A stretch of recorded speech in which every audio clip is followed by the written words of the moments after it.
नमस्कार साथियों, मैं सानवी इंस्टीट्यूट की तरफ से आपका हार्दिक अभिनंदन करता हूँ। आज हमारी पॉलिटी की क्लास है और आज हम पढ़ेंगे डीपीएसपी के बारे में और कुछ अनुच्छेद जो कि आर्टिकल 32 ये रह गया था, अभी इसके बारे में थोड़ी-सी व्याख्या करेंगे। याद रखना कि ये टॉपिक जो हैं अभी बहुत ही इम्पोर्टेंट चल रहे हैं और बहुत ही इम्पोर्टेंट सिनेरियो में है, क्योंकि आपको तो पता है सुप्रीम कोर्ट के जज के पास पैसा मिला था, तो ये हॉट टॉपिक हैं। इनको अच्छे से पढ़ना है हमें और डीपीएसपी से भी एक क्वेश्चन तो पक्का आता है, तो आपको अच्छे से सुनना है ताकि ये आपके जो फैक्ट हैं आराम से आपको समझ आ सकें, ठीक है? तो आर्टिकल 32 बोलता है, अनुच्छेद 32 को भारतीय संविधान के मूल संरचना सिद्धांत का अभिन्न हिस्सा माना गया है, ठीक है? इसको क्या बोला गया है? मूल संरचना सिद्धांत, ठीक है? इसके अंतर्गत नागरिक सीधे सर्वोच्च न्यायालय में याचिका दायर कर सकते हैं यदि उनके मौलिक अधिकारों का उल्लंघन हुआ है। इसे संविधान का संरक्षक कहा जाता है। देखो, केशवानंद भारती में हमें ना एक जजमेंट आई थी कोर्ट की कि सरकार और इनकी आपस में लड़ाई चल रही थी। सरकार बोलती है कि हम सरकार हैं, हम कुछ भी चेंज कर सकते हैं, चाहे वो फंडामेंटल राइट है, कभी क्या है। ठीक है, तो कोर्ट ने एक बार डिसीजन दिया, नहीं आप नहीं कर सकते हो ऐसा, आप मौलिक अधिकारों में हस्तक्षेप नहीं कर सकते हो, तो फिर दोबारा ये केस लेके आ जाते हैं, ठीक है? दोबारा ये अपना दोबारा फिर वही हिसाब कि इनका वो बोलते हैं नहीं हम ये करेंगे, वो तो इन्होंने फिर मतलब अमेंडमेंट की और ये किया, मगर सुप्रीम कोर्ट को जब पता चला कि यार ये तो अपनी मनमानी पे आ जाएंगी, इस तरह से सरकारें जो है अपनी मनमानी पे आ जाएंगी, तो सुप्रीम कोर्ट ने बोला है कि ठीक है आप कर सकते हो जो करना है आपको, मगर आप मूल संरचना से जो संविधान की मूल संरचना है ना, उसको आप क्षति नहीं पहुँचा सकते। तो बोलते हैं कि हमें ये बताइए बेसिक स्ट्रक्चर क्या है फिर? कोर्ट से इन्होंने पूछा कि बेसिक स्ट्रक्चर क्या है? कोर्ट को पता था कि इनको हम ये भी एक्सप्लेन कर देंगे कि बेसिक स्ट्रक्चर क्या है, तो उससे क्या ये एक और अमेंडमेंट लेके और ये जो है जितने भी रूल एंड रेगुलेशन चेंज कर देंगे। कोर्ट ने बोला हमें नहीं पता है, बट जब भी होगा हम पहले आपके जितने भी केसेस हमारे पास आएँगे, हम उनका हम उनका न्यायिक पुनर्विलोकन करेंगे और देखेंगे कि बेसिक स्ट्रक्चर तो हनन नहीं हो रहा है, और बेसिक स्ट्रक्चर जब हनन होगा, तो हम वहाँ पे न्यायिक पुनर्विलोकन कर सकते हैं, आपके कानूनों की जाँच कर सकते हैं। तो याद रखना, आर्टिकल 32 जो आपको मैंने अभी समझाया, थोड़ी-सी आगे आएगा ये टॉपिक बताऊँगा, ठीक है? वहीं अनुच्छेद 226 उच्च न्यायालयों को अधिक लचीली शक्ति देता है। वे न केवल मूल अधिकारों के उल्लंघन के मामले में रिट जारी कर सकते हैं, बल्कि अन्य वैधानिक और विधिक अधिकारों की रक्षा हेतु भी ये शक्ति प्रयोग में ला सकते हैं, जैसे सेवा संबंधी विवाद, संपत्ति संबंधी विवाद। ठीक है? नेक्स्ट, रिट क्षेत्राधिकार की तुलनात्मक विश्लेषण जारी कौन करता है? रिट कौन जारी कर सकता है? आपको क्वेश्चन आएगा आर्टिकल 32 में क्या दिया गया है, आर्टिकल 22 26 में क्या है? तो आपको याद होना चाहिए, आर्टिकल 32 है सर्वोच्च न्यायालय रिट जारी कर सकता है, और उच्च न्यायालय 226 में कब लागू होता है? जो अपना सुप्रीम कोर्ट मूल अधिकारों के उल्लंघन पर लागू कर सकता है। आर्टिकल 32 सुप्रीम कोर्ट जो है मूल अधिकारों का हनन हो रहा होता है, तो वो रिट जारी कर सकता है। परंतु उच्च न्यायालय में क्या होता है? मूल अधिकार प्लस अन्य प्रयोजन, ठीक है? व्यापकता क्या है? सीमित केवल मूल अधिकार तक है। मतलब हमारा सुप्रीम कोर्ट जो है कहाँ तक रिट जारी कर सकता है? मूल अधिकार तक ही, परंतु हाई कोर्ट जो होता है अधिक व्यापक है, वो अन्य मामलों में भी रिट जारी कर सकता है। तो रिट के मामले में किसका क्षेत्राधिकार ज्यादा है? हाई कोर्ट का, ठीक है? याद रखना ये चीजें। मूल अधिकारों के अपवाद क्या थे? अनुच्छेद 31 भूमि अधिग्रहण से जुड़े कानूनों का न्यायिक समीक्षा से संरक्षण, प्रथम संविधान संशोधन किया गया 1951 से जोड़ा गया, ठीक है? फिर अनुच्छेद 31 वी क्या है? नवीं अनुसूची में शामिल कानून न्यायालय में चुनौती के बाहर। नौवीं अनुसूची बनाई और बोला जो जो हम रूल एंड रेगुलेशन बनाएंगे, सरकार बोलती है कि तुम उस पे न्यायिक पुनर्विलोकन नहीं कर सकते हो।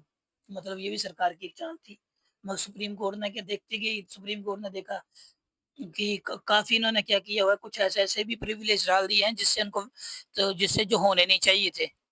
उन्होंने कहा नहीं हम हस्तक्षेप करेंगे, हम न्यायिक पुनर्विलोकन करेंगे वहां पे भी, और उन्होंने लोगों के लिए मतलब एक संविधान को बचाने के लिए ऐसे ऐसे उन्होंने स्टेप उठाए हैं, ठीक है? तो समस्या क्या है? इनका दुरुपयोग अन्य कानूनों जैसे कंपनी और खनन में भी होने लगा। मतलब ये उस टाइम पे क्या था, जब हमारा देश आज़ाद हुआ था, तो हमारी जो भूमि थी कुछ लोगों के हाथों में थी। तो सरकार चाहती थी कि ये जो भूमि है सभी लोगों के पास वितरित हो। तो लोग क्या करते थे, चुपचाप सुप्रीम कोर्ट चले जाते थे, सर हमारी ज़मीन छीन रहे हैं, ये कर रहे हैं। तो उस चक्कर में ये इश्यू ये नियम लेके आए थे न 9वीं अनुसूची।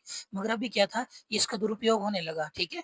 तो इस तरह से उसने किया। राज्य की नीति निर्देशक तत्व जो डीपीएसपी जो है भाग 4 में दिया हुआ है, अनुच्छेद 36 से 51, ठीक है? अब याद रखना भाग 4 क्या है? डीपीएसपी राज्य के नीति निर्देशक तत्व। और भाग 3 में क्या है? Fundamental right. पूछ सकता है वो, ठीक है? प्रभाव कहाँ से लिए हैं हमने? आयरलैंड से। नीति निर्देशक तत्व कहाँ से लिए हैं? आयरलैंड से। उद्देश्य क्या है? राज्य को सामाजिक न्याय और व्यक्ति की गरिमा सुनिश्चित करने हेतु नीति निर्माण के दिशा निर्देश। कि राज्य में सामाजिक न्याय कैसे हम ला सकते हैं, व्यक्ति की गरिमा सुनिश्चित कैसे कर सकते हैं, इसके लिए ये एक दिशा निर्देश जारी करते हैं, ठीक है? मुख्य विशेषताएं क्या है? अनुच्छेद 36 राज्य की परिभाषा वही है जो मूल अधिकारों में दी गई है। गोरा राज्यों की परिभाषा क्या है? जो मूल अधिकारों में दी गई है, ठीक है? अनुच्छेद 37 नीति निर्देशक तत्व न्यायालय में बाध्यकारी नहीं है। एक याद रखना, बड़ा इंपॉर्टेंट स्टफ है ये।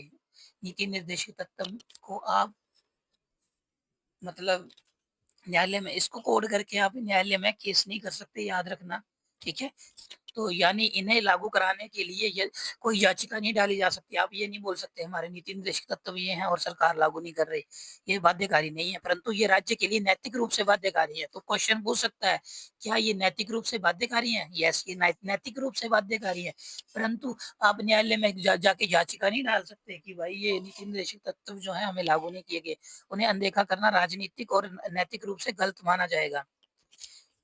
डॉक्टर भीमराव अंबेडकर जी ने क्या कहा था? हर 5 साल में सरकार को जनता को जो जवाब देना होगा, इसलिए ये तत्व लंबे समय में उपेक्षित नहीं रह सकते। कि सरकार को 5 सालों के बाद इलेक्शन होते हैं ना, तो तुम नहीं लागू करोगे इन चीज़ों को। अच्छी चीज़ें दे रखी थी इसमें, लोगों का वेलफेयर भी था, सरकार को करना चाहिए था। तो बोले नहीं करोगे तो तुम 5 साल के बाद तुम्हारी सरकार आएगी नहीं, कोई अदर पार्टी आ जाएगी। सारांश क्या है? नीति निर्देशक तत्व भले ही न्यायिक रूप से बाध्यकारी नहीं है, लेकिन राजनीतिक और नैतिक दबाव के तहत सरकारें इन्हें मानने के लिए बाध्य रहती हैं। समझा गई बात? तो परिभाषा यही दिया हुआ है मैंने, आर्टिकल 4 में दे रखा है। 16वां अनुच्छेद है ये, ठीक है? क्या बोलते हैं, आयरलैंड के मॉडल पे आधारित है। उद्देश्य क्या है, ये तो अभी पढ़ा ना हमने। वर्गीकरण क्या दिया हुआ है? बोलता है अनुच्छेद 36 और 37 संरचना संबंधी है, ठीक है? मतलब 36 में दिया हुआ राज्य की परिभाषा, और 37 में क्या बोला है? न्यायालय में बाध्य बाध्य नहीं है पर नैतिक रूप से अनिवार्य है। ये आता है हर बार, ये जो है ना 37 वाला वो। अनुच्छेद 38 और 51 सामाजिक आर्थिक व कल्याण। पूछ सकता है वो कितने तरह के कल्याण उसमें बोला है उसने, सामाजिक आर्थिक और कल्याण, ठीक है?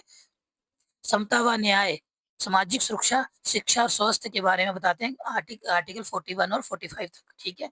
ग्राम पंचायतों के बारे में 40वें नंबर पे, मतलब नीति निर्देशक तत्व में ग्राम पंचायतों के बारे में भी बोला था, ठीक है? आर्थिक कल्याण, पोषण, पशुधन, ठीक है? 38, 49, 48, मतलब इसमें आर्थिक कल्याण के बारे में बोला हुआ है, पोषण के बारे में वो बोला हुआ है, पशुओं के बारे में बताया गया है। आगे एक्सप्लेन आएगा, ठीक है? सांस्कृतिक व संस्थागत संरक्षण 49 से 51। बाध्यता क्या है?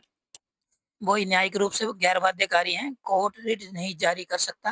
राजनीतिक नैतिक रूप से बाध्यकारी हैं, चुनावी जवाबदेही व ये जन दबाव से लागू होते हैं।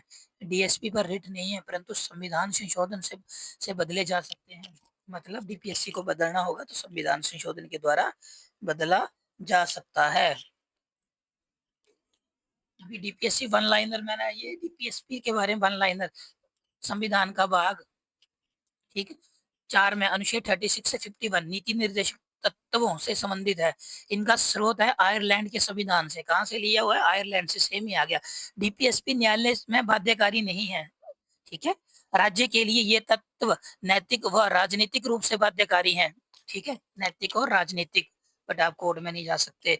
अनुच्छेद 36 राज्य की परिभाषा मूल अधिकारों जैसे ही बताता है। 38 सामाजिक आर्थिक व राजनीतिक न्याय का उद्देश्य निर्धारित करता है। आपको वर्ड याद होने चाहिए, क्योंकि वो आपसे जब पूछता है ना, तो वो बोल देगा कि पंचायतों के बारे गठन के बारे में किसमें बताया गया है, पशुओं के बारे में किसके बारे में बताया गया है, अपना पर्यावरण के बारे में किसमें बताया गया। ऑप्शन दे देगा, फंडामेंटल राइट हो गया, ऑप्शन दे देगा आपको डीपीएसपी प्रस्तावना ऐसे पूछ सकते हैं वो, ठीक है। नहीं तो सिंपल आ जाएगा कि कहाँ से लिए गए हैं, ठीक है। आर्टिकल 39 समान वेतन समान अवसर और बचपन बचपन की रक्षा की बात करता है। 40 ग्राम पंचायतों की स्थापना की और प्रेरणा देता है। समान नागरिक संहिता अनुच्छेद 44 याद रखना, ये भी पूछ सकता है, ठीक है। 45 निशुल्क व अनिवार्य शिक्षा को निर्देशित करता है, ये 45 भी, ठीक है। 47 पोषण व सार्वजनिक स्वास्थ्य की जिम्मेवारी सौंपता है। 48 गौ रक्षा कृषि पशुधन संरक्षण की बात करता है। आर्टिकल 48A पर्यावरण और वनों की सुरक्षा को निर्देश देता है। 42 में संविधान संशोधन के द्वारा जोड़ा गया, तो ये मूल संविधान में नहीं था। 48 में संविधान, सॉरी 42 में संविधान संशोधन लगा के पर्यावरण और वनों की सुरक्षा के बारे में दिया गया। तो आपने देखा फंडामेंटल राइट में भी था ये, कौन सा आर्टिकल था 21, और यहाँ पे 48A अनुच्छेद 50 न्यायपालिका और कार्यपालिका के पृथकीकरण का निर्देश देता है। इनको बोलता है आपका अलग अलग कार्य है, ठीक है। आर्टिकल 50 भी याद रखना, पूछ सकता है। 51 भी इंपॉर्टेंट है, अंतर्राष्ट्रीय शांति और सुरक्षा की वकालत करता है, ठीक है। अभी हम आते हैं क्वेश्चन पे, अभी हम देखते हैं हम आपने कितना पढ़ा और क्या सीखा है। इसके ऊपर हमने मैक्सिमम क्वेश्चन लेके आए हैं, तो आप क्वेश्चन पढ़िए थोड़े से, फिर आंसर की व्याख्या करते हैं। पढ़िए इसको, क्या लिखा है।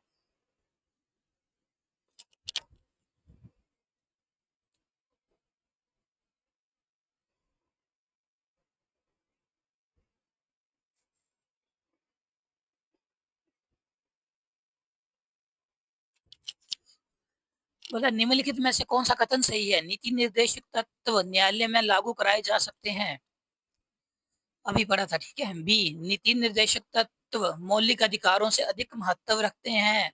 नीति निर्देशक तत्व केवल संघीय सरकार पर लागू होते हैं। नीति निर्देशक तत्व संविधान के भाग 4 में वर्णित हैं। अब मैंने पहला जो बोला है, मैंने क्या बोला था उसमें, सोचिए। और क्या बी जो है, क्या मौलिक अधिकारों से ऊपर हो सकते हैं ये।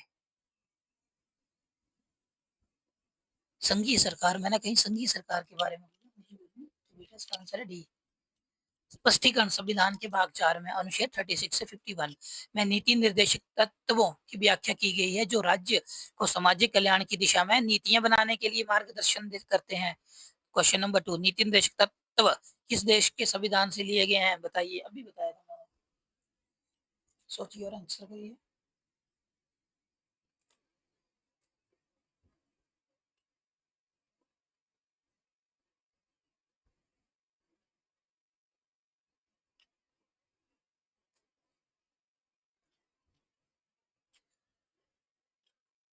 आयरलैंड से, ठीक है।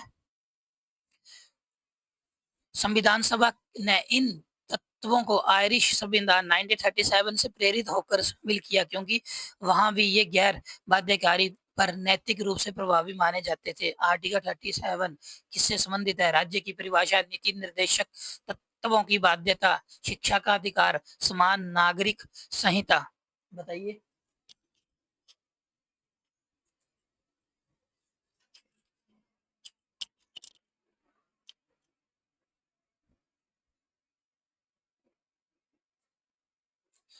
उत्तर है इसका बी 37। ये स्पष्ट करता है कि डीपीएसपी न्यायिक रूप से लागू नहीं किए जा सकते, लेकिन ये राजनीतिक रूप से राज्य के लिए बाध्यकारी हैं, ठीक है। देखो यार, एक ही बार में याद नहीं होता, आप अपना टाइम डिवाइड किया करो, हर एक सब्जेक्ट को एक साथ लेके चलो। किस पे ज्यादा वेटेज देनी है आपको, एक तो आपके जो सब्जेक्ट है मेन जो है उन पे, दूसरा आप देख सकते हैं कि पॉलिटी के ज्यादा क्वेश्चन आ रहे हैं, इकोनॉमी के भी क्वेश्चन ठीक आ रहे हैं, हिस्ट्री के क्वेश्चन ज्यादा आ रहे हैं, तो इनको प्रायोरिटी दो। साथ में एक थीम से रिलेटेड क्वेश्चन आ रहे हैं।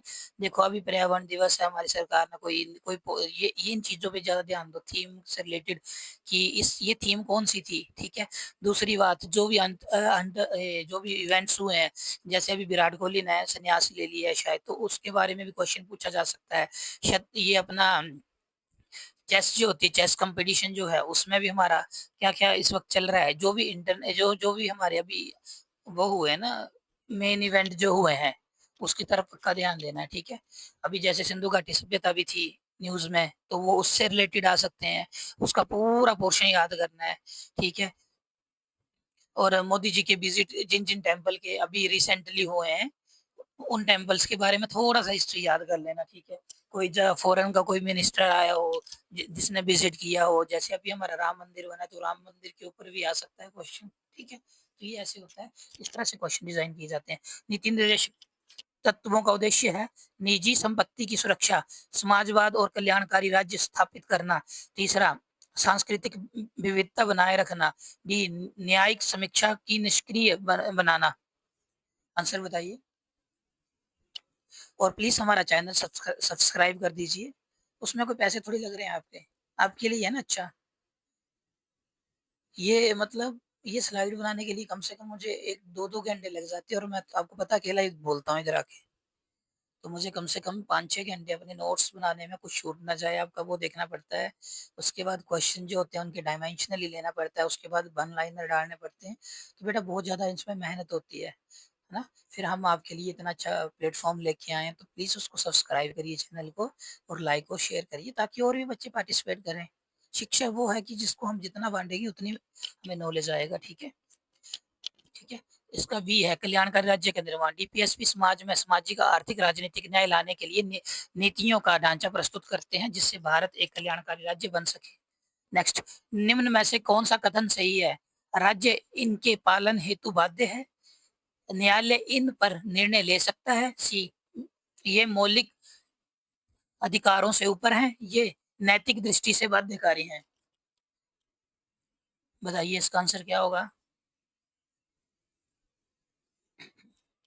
अनुच्छेद 44 किससे संबंधित है? ग्राम पंचायत, समान नगर संहिता, शिक्षा नीति, पर्यावरण संरक्षण। राज्य की परिभाषा किस अनुच्छेद में दी गई है? ये तो उत्तर साथ में ही दे दिया है। अभी देखो, जो छठा क्वेश्चन है, याद करने का तरीका। आर्टिकल 44 क्या था? समान नागरिक संहिता।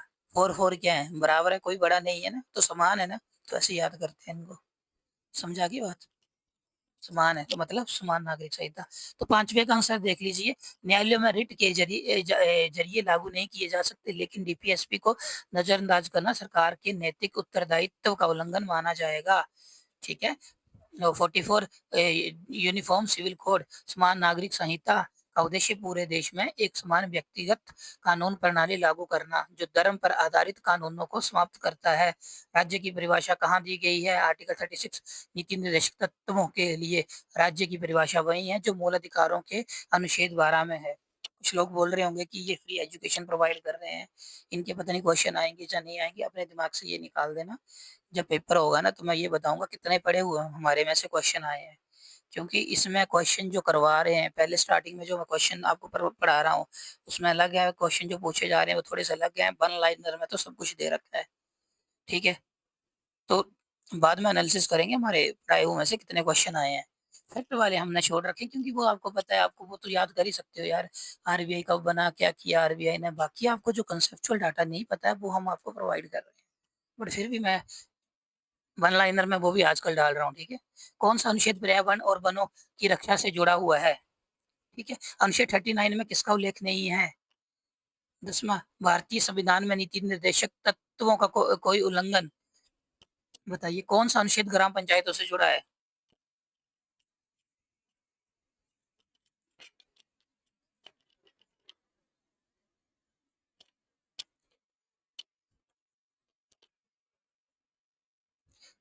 देखो बेटा, पढ़ना तो पड़ेगा ना, नहीं पढ़ोगे तो कैसे चलेगा।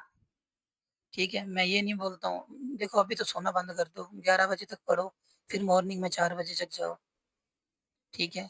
अपना टाइम डिवाइड करो, 45 मिनट, फिर ब्रेक लो, फिर 5 मिनट सो जाओ। और उनसे दूर रहो जो बोलते हैं उस मुझसे नहीं होगा, ये नहीं कर सकते। तू कैसे कर सकती? तू कुछ कर नहीं सकती? आराम से लगे रहो अपना पढ़ने, ठीक है। सब हो जाएगा। टाइम मांगती है किताबें, और ये तुम्हारे टिप्स पे होंगे थोड़े दिन बाद। ये बार बार रिवाइज करनी पड़ती हैं चीजें, ठीक है।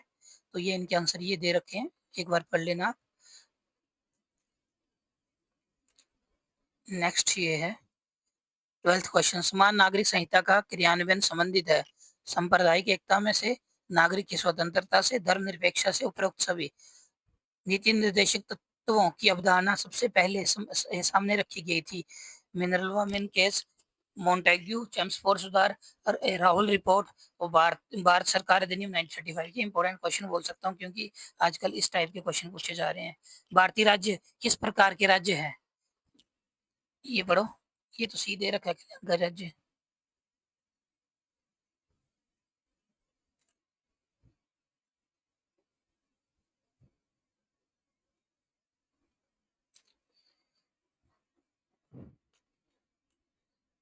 इनके आंसर जो ये है, ठीक है, समान नागरिक संहिता भी तो पढ़ाया था वो मैंने, ठीक है। डीपीएसपी की अवधारणा का बीज कहाँ पड़ा? नेहरू रिपोर्ट, ये भारत की पहली स्वतंत्र संविधान रूपरेखा थी जिसमें मूल अधिकारों के साथ नीति निर्देशक तत्वों जैसे विचारों को स्थान दिया गया।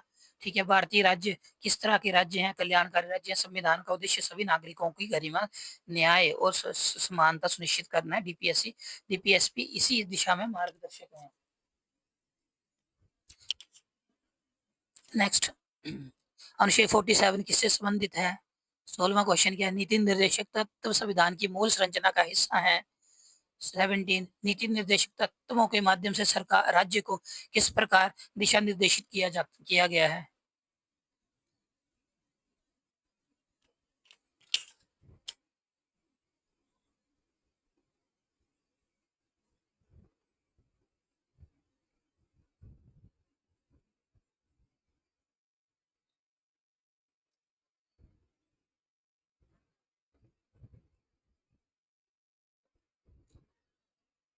बताइए जल्दी से।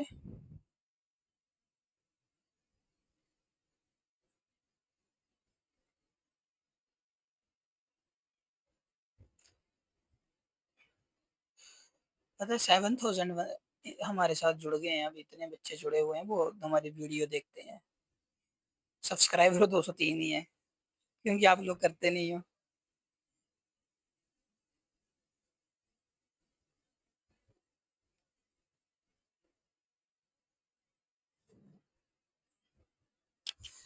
इन तीनों के आंसर है, ये देखिए इनके आंसर। ये जो केसेस है ना, ये लास्ट में दे रखे हैं, ये भी याद कर लेना, पूछ सकता है, उसका दिमाग फिर जाए तो कोई भरोसा थोड़ी है। आजकल पॉलिटी के क्वेश्चन जो हैं रिसेंटली एग्जामों में ज्यादा पूछे जा रहे हैं, थोड़ा उस पर वेटेज रखना। और इकोनॉमी का भी मुझे लग रहा है इस बार काफी वो है, क्योंकि अभी इकोनॉमी की तरफ ज्यादा ध्यान दिया जा रहा है। ठीक है। ये 18वां क्वेश्चन।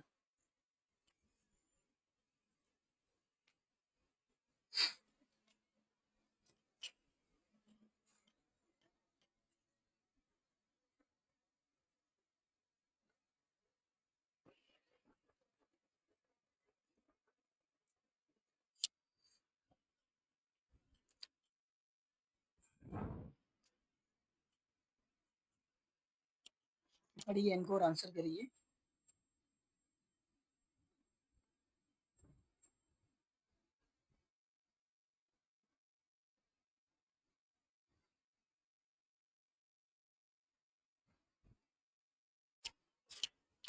ये इनके आंसर्स हैं।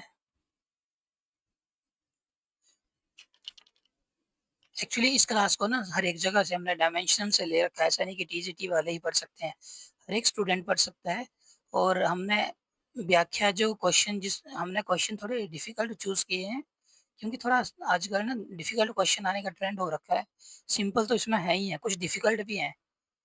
ये आगे इसका जो जल्दी जल्दी याद करने का तरीका आप कैसे कर सकते हैं, संविधान का भाग ये है। ठीक है, थोड़ा मैं जल्दी में रहता हूँ क्योंकि मुझे एक दो वीडियो और बनानी है आज ना। आज तो वैसे भी छुट्टी है, तो मैं चाहता हूँ कि 4-5 वीडियो में आपको और बना के जाऊँ, ताकि पॉलिटी का आज जियोग्राफी का आज वो करेंगे,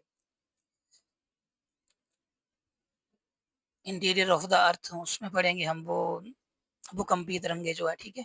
ये उसका उद्देश्य हो गया। ये इसके बारे में पूरा डिटेल में दे रखा है, ठीक है। इसके ट्रिक्स आप यूट्यूब पे देखना, आपको मिल जाएगी, हमें हर एक चीज़ की आजकल ट्रिक्स है, ठीक है। ये जो है, ठीक है। ये न्यायिक दृष्टिकोण मिनर्वा मिल्स केस में डीपीएससी संविधान की मूल संरचना का हिस्सा है। इसमें बोला गया कि मूल संविधान की संरचना का हिस्सा है ये, ठीक है।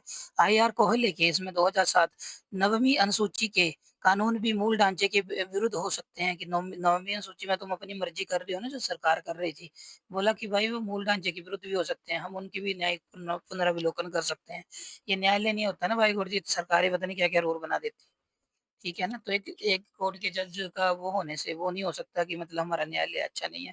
न्यायालय अच्छा है, न्यायालय में पता है आपकी सुनी जाती है, ठीक है? आप कभी भी देखना आजकल तो वीडियो प्रसारण भी होते हैं, उनकी कितनी बुरी तरह से डराते हैं वो ऑफिसर्स जो होते हैं ऑफिसर्स को, कि आपने ये काम क्यों किया है? आप किस कानून के तहत वहाँ गए थे? आपने ऐसा क्यों किया वैसा? तो न्यायालय की अवमानना करना ही नहीं चाहिए यार। ठीक है, वो जो हमारे लिए इतना कुछ कर रहा है ना, 1-2 जजेस हैं, ठीक है, इनकी थोड़ी-थोड़ी है, थोड़ी-थोड़ी केसेस हैं, बट सरकार बैठी है, ये खुद आपस में मिलके डिसाइड कर लेंगे, ठीक है। Kesavananda Bharati very, very important ये है, मूल अधिकारों में संतुलन की आवश्यक है, ठीक है। तो मैं भी अपनी क्लास खत्म कर रहा हूँ, जय हिंद, जय भारत, परंतु सब्सक्राइब कर दीजिए प्लीज़ और लाइक और शेयर कर दीजिए। आपका क्या जा रहा है? 5 मिनट लगेंगे आपके, ठीक है। Thank you so much for watching this video.